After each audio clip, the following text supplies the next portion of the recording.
Next, why is the poet V.K. Gokak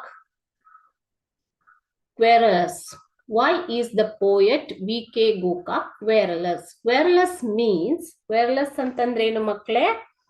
ಸಿಡುಕು, ದೂರು, complaint. Okay, complaint ಮಾಡೋದು ಅಥವಾ ಸಿಡುಕುವುದು. Okay, so ಗುಣಗುಟ್ಟುವುದು ಅಂತ ಹೇಳ್ತೀವಿ ಅಲ್ವಾ? So why the poet V.K. Gokak is querulous?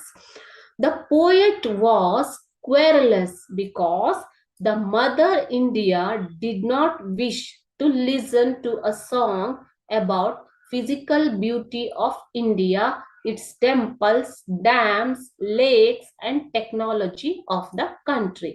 ಯಾಕೆ ದೂರ್ತಾ ಇದ್ದಾರೆ ಇಲ್ಲಿ ಕವಿಗಳು? ಯಾಕೆ ಅಂತಂದ್ರೆ ಕ್ವೆರಲಸ್ ಅಂದ್ರೇನು? ಕಂಪ್ಲೇಂಟ್ ಅಥವಾ ದೂರು.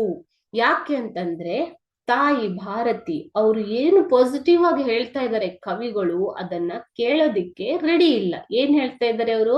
ಭಾರತದ ನೈಸರ್ಗಿಕ ಸೌಂದರ್ಯದ ಬಗ್ಗೆ ಹೇಳ್ತಾ ಇದ್ದಾರೆ. ಓಕೆ, ಸೊ ಅದೇ ರೀತಿ ಭಾರತದಲ್ಲಿರುವಂತಹ ಗುಡಿಗೋಪುರಗಳ ಬಗ್ಗೆ ಹೇಳ್ತಾ ಇದ್ದಾರೆ. ಅದೇ ರೀತಿ ಇಲ್ಲಿರುವಂತಹ ಆಣೆಕಟ್ಟುಗಳು, ಇಲ್ಲಿ ಇರುವಂತಹ ಲೇಕ್, ಸರೋವರಗಳು. ಓಕೆ, ಸರೋವರಗಳನ್ನ ನಿರ್ಮಿಸಿದ್ದಾರೆ ಅಲ್ವಾ? ಸರೋವರಗಳು, ಟೆಕ್ನಾಲಜಿ, ತಂತ್ರಜ್ಞಾನ, ಇವೆಲ್ಲದರ ಬಗ್ಗೆ ತಾಯಿ ಭಾರತಿಗೆ ಹಾಡಿನ ಮೂಲಕ ಹೇಳ್ತಾ ಇದ್ದಾರೆ. ಅವ್ರು ಹೇಳೋದಿಕ್ಕೆ ಬಯಸ್ತಾ ಇದ್ದಾರೆ. ನಾನು ಏನ್ ಹಾಡಲಿ ನಿನಗೆ ನಾನು ನಿನ್ನ ಸೌಂದರ್ಯದ ಬಗ್ಗೆ ಹೇಳ, ಗುಡಿಗಳ ಬಗ್ಗೆ ಹೇಳ, ಡ್ಯಾಮ್ಗಳ ಬಗ್ಗೆ, ಆಣೆಕಟ್ಟುಗಳ ಬಗ್ಗೆ ಹೇಳ, ಇಲ್ಲಿನ ಸೌಂದರ್ಯ ತಂತ್ರಜ್ಞಾನದ ಬಗ್ಗೆ ಹೇಳ ಅಂತ ಕವಿಗಳು ಕೇಳ್ತಾರೆ. ಇಷ್ಟೆಲ್ಲ ಕೇಳಿದ್ರು ಆಕೆ ಇದನ್ನೆಲ್ಲ ಕೇಳೋದಿಕ್ಕೆ ರೆಡಿ ಇಲ್ಲ. ಅದರ ಬದಲಾಗಿ ತಾಯಿ ಏನ್ ಹೇಳ್ತಾಳೆ?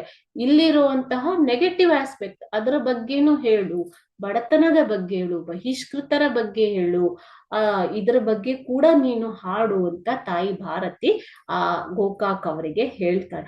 ಸೊ ಈ ಎಲ್ಲ ವಿಷಯಗಳನ್ನ ಕೇಳೋದಿಕ್ಕೆ ತಾಯಿ ತಯಾರಿಲ್ವಲ್ಲ ಅಂತ ಅವರ ದೂರು ಅಷ್ಟೇ. Okay, the poet was querulous